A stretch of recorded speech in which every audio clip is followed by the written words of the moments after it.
Komeza kugubwa neza cyane we mukunzi wa Kigali Tube ahantu hose uherereye, komeza kugira ibihe byiza cyane, ari nako nkurarikira gukora subscribe kuri Kigali Tube niba utarayikora, kugira ngo hatazagira inkuru nimwe izajya gucika ijya kuri YouTube channel yacu. Amazina yanjye nitwa Ikwishimwe Emmanuel.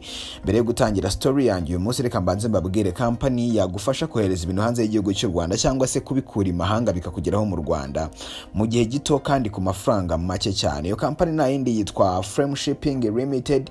Uramutse ubakeneye wabahamagara cyangwa se ukabandikira kuri 0788 678 ubundi bigakomeza kugenda neza cyane, bakaguhereza service nziza cyane.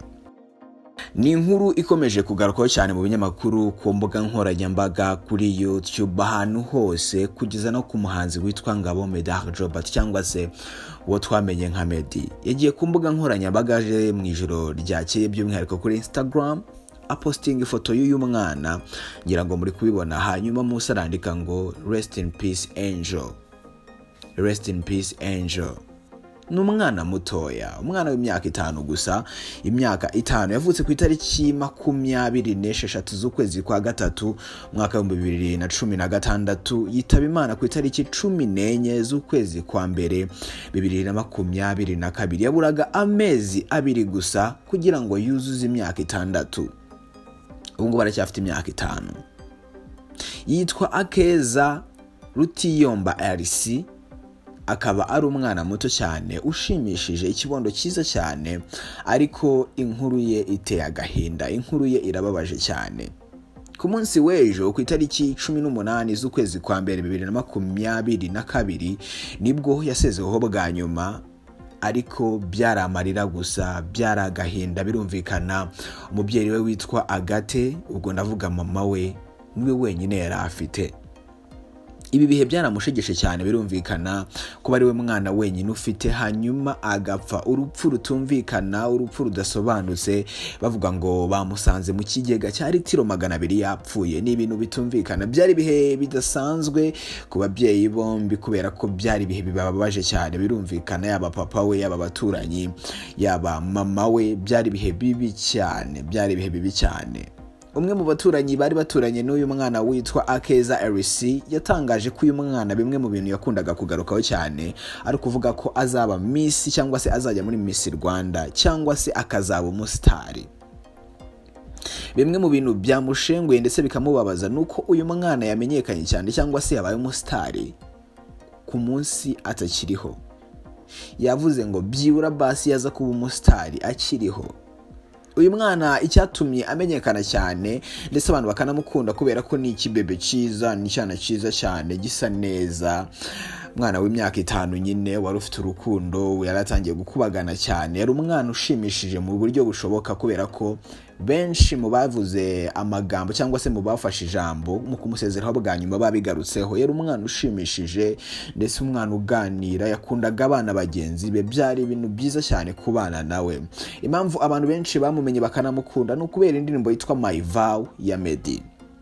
Yakundaga kugaragara ari kuyisubiramo, ari kuyiririmba indirimbo yitwa My Vow, kuririmba indirimbo yitwa My Vow, ndetse yakundaga no gukora utuvideo dusekeje cyane. Nicyo abantu bamukundiraga cyane. Yari umwana ushimishije kubana nawe mu by'ukuri.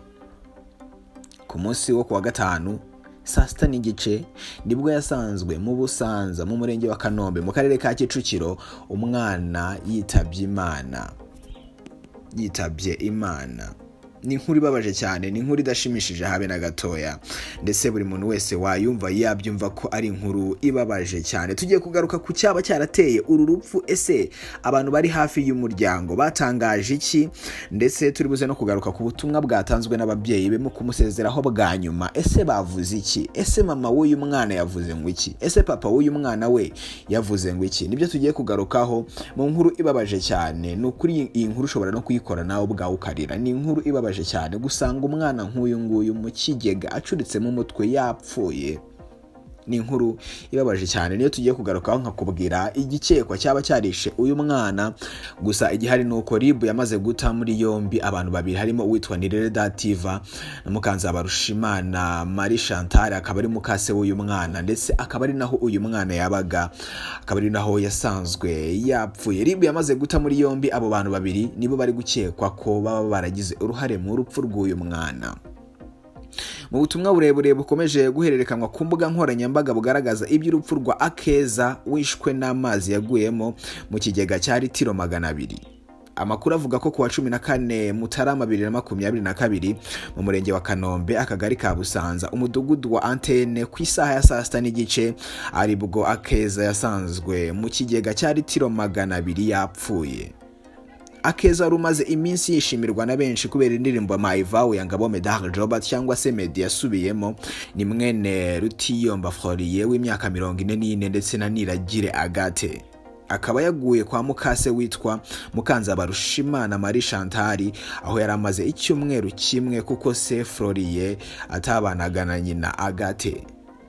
Ise cyangwa se papa w'uyu mwana witwa Floriye yabanaga na mukase witwa Nzabarushimana Marie Chantal, ndetse uyu mwana bivugwa ko yaragiye kubayo kubera ko yararwaye kugira ngo papa wamwiteho. Hanyuma kubera ko akenshi abagabo batirirwa mu rugo, ntabwo byabaye papa wahari, ahubwo byabaye ari kumwe na mukase ndetse n'uwitwa Nirere Dativa, akaba ari umukozi wabaga muri urwo rugo. Ni inkuru ibabaje cyane, abantu benshi bashenguwe cyane n'iyi nkuru. Umwe mu bo mu muryango wa Agate yagize ati uyu mwana niwe wenyine nyina yari afite. Urupfu rwa AKEZA rwamushegeshe cyane, ndetse nibisobanutse uburyo yapfuyemo. Uko bivugwa nuko AKEZA ajya gupfa mukase Marie Chantal yamusiganye n'umukozi mu rugo agiye kwa muganga. Nyuma umukozi witwa Nirere Dativa aza kumuhamagara amubwira ko umwana aguye mu mazi. Umugore cyangwa se mukase w'uyu mwana witabye Imana hese atabaza se wabo wa AKEZA, mukuru w'umugabo we witwa Niragire Protase w'imyaka 56. Ageze mu rugo akingurirwa n'umukozi amwereka aho ikigega kiri, asanga umwana yaguyemo acuramye. Yamukuyemo agerageza kumuha ubutabazi bw'ibanze kuko asanzwe ari n'umuganga ku kigo nderabuzima cya Rukumberi, gusa umwana yari yashizemo umwuka byarangiye. Umukozi wo muri urwo rugo witwa Nirere Dativa ubwo yabazwaga na bamwe mu baraho impamvu atamukuyemo, ngo yavuze ko yagerageje bikamunanira. Ni gute unanirwa gukura umwana w'imyaka 5 mu kigega kingana kuriya? Ni ibintu bitumvikana, n'urupfu rudasobanutse. Uyu mwana muto cyane akomeje kubabaza abantu benshi cyane. Nakubwiye abastari bakomeje kugenda bapostinga bamwifuriza iruhuko ridashira, ndetse bamusabira gutuzwa heza mu ijuru. Hanyuma ku munsi w'ejo ku itariki ya 18 nibwo basezeye bwa nyuma kuri AKEZA Elisie, umwana muto cyane, umwana ushimishije cyane. Hanyuma abenshi bahurizaga ku kuba uyu mwana bitumvikana ukuntu yaguye mu idomoro y'amazi ya litiro 200 akanirwa kuyivamo, kandi mu bigaragara ayisumba. Inzego zishinzwe iperereza zahise zitangira akazi kazo, ndetse kugeza ubu babiri mu bakekwaho kugira uruhare muri uru rupfu rw'uyu mwana bakaba baratawe muri yombi. Abo ni mukase wa AKEZA ndetse n'umukozi wakoraga muri urwo rugo, ndetse wari uri muri urwo rugo ubwo AKEZA yitabaga Imana. Nubwo iperereza rigikomeje ku gicamunsi cyo ku munsi w'ejo tariki ya 18 Mutarama 2022, AKEZA Elisie Rutiyomba yaje gusezerwaho bwa nyuma, ndetse aza no gushyingurwa mu irimbi rya Rusororo. Muri uyu muhango benshi bagiye bafata ijambo bavuga ibigwi by'uyu mwana, dore ko nubwo yari akiri muto, ariko icyo benshi bahuriragaho nuko ubuzima bwe yabagamo bwose bwari bushimishije, ndetse munafite igisobanuro. Umuturanyi wo kwa mama AKEZA yavuze ko inshuro nyinshi uyu mwana yabaga yaje kubasura, ko yakundaga kubabwira ko azaba icyamamare ndetse akazanitabira Miss Rwanda. Mu magambo ye bwite uyu muturanyi wa mama AKEZA yagize ati uyu mwana yabagaho ubuzima bufite igisobanuro. Ndabyibuka kenshi yazaga kudusura maze akatwicaza akatubwira ati ariko njyewe nzaba umustar cyangwa se icyamamare, ndetse nzajya no muri Miss Rwanda. Urumva ko ni ibintu bibabaje cyane kubona umwana wari ufite inzozi zimeze gutya yitaba Imana. uyu muturanyi yakomeje avuga ko muri iyi minsi kuva yitabye Imana aribwo yabonye ko AKEZA ibyo yababwiraga bisohoye, kuko yanditsweho inkuru nyinshi cyane ndetse anavugwaho cyane ku mbuga nkoranyambaga, ariko ikibabaje nuko ibi biri kuba adahari ngo abyibonere n'amaso ye. Ibintu yifuje ubu ngubu biri kuba ariko yitabye Imana. AKEZA yakundaga kuvuga ko azajya muri Miss Rwanda. Ababyeyi be nabo baje gufata ijambo, ndetse papa wa AKEZA aza kuvuga ko nubwo agiye akiri muto ariko ubuzima bwe bwari umunezero, ndetse anakibura abantu be kudakomeza kumva cyane ibivugwa ku mbuga nkoranyambaga, ko ahubwo baberekera inzego zibishinzwe ndetse ko bizeye ubutabera bw'u Rwanda. Mu magambo ye bwite papa wa AKEZA yagize ati, AKEZA yitaba Imana sinari mari, natashye bambwira ko ari impanuka cyangwa se accident, ariko impanuka ziratandukanye. Ishobora kuba impanuka isanzwe cyangwa ari impanuka yatejwe. Rero reka dutegereze ubutabera bw'u Rwanda aribwo buzatanga ubutabera kuri uyu mwana wanjye witwa AKEZA. Mama wa AKEZA wasaga n'ukomeye mu buryo bw'umubiri yavuze ko yishimye ko AKEZA yitahiye, amwita kamarayika, ndetse ko iminsi mike yari amaze ku isi yayikoresheje neza. Yongeraho ko nubwo yitabye Imana batari kumwe ariko ubutabera bukenewe, ndetse ko bafitiye icyizere ubutabera bw'u Rwanda. Nukuri uyu mwana akeneye ubutabera, ndetse akeneye no kurenganurwa nubwo atakiri ku isi, ariko byibura abantu bagize uruhare mu rupfu rwe bazatabwe muri yombi ndetse bakanirwe urubakwiriye. Rutiyomba AKEZA Elisie washyinguwe yigaga mu mwaka wa mbere w'amashuri abanza, n'umwe mu bana bari bazwi cyane ku mbuga nkoranyambaga.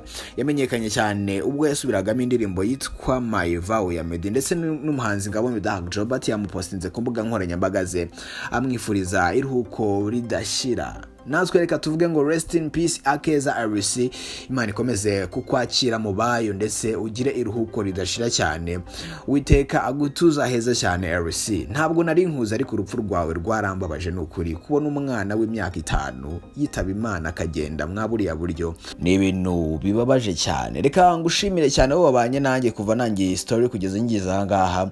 Nizere ko wanditse ngo rest in peace AKEZA Elisie, uyu mwana no kuri Imana imwakire mu bayo. Komeza kugira ibihe byiza ndetse no kugira umunsi mwiza. Amazina yanjye nitwa Ikwishimwe Emmanuel.